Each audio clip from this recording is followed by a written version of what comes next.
বিসমিল্লাহির রহমানির রহিম। আমি মরহুমা বেগম খালেদা জিয়ার বড় সন্তান তারেক রহমান। আমি আজকে এখানে উপস্থিত সকল ভাইয়েরা এবং বোনেরা যারা উপস্থিত আছেন,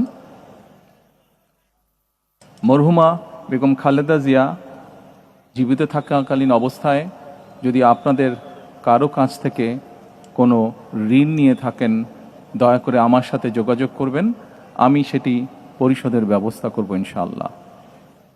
একই সাথে উনি জীবিত থাকাকালীন অবস্থায় ওনার কোনো ব্যবহারে, ওনার কোনো কথায় যদি কেউ আঘাত পেয়ে থাকেন, তাহলে মরহুমার পক্ষ থেকে আমি আপনাদের কাছে ক্ষমা প্রার্থী।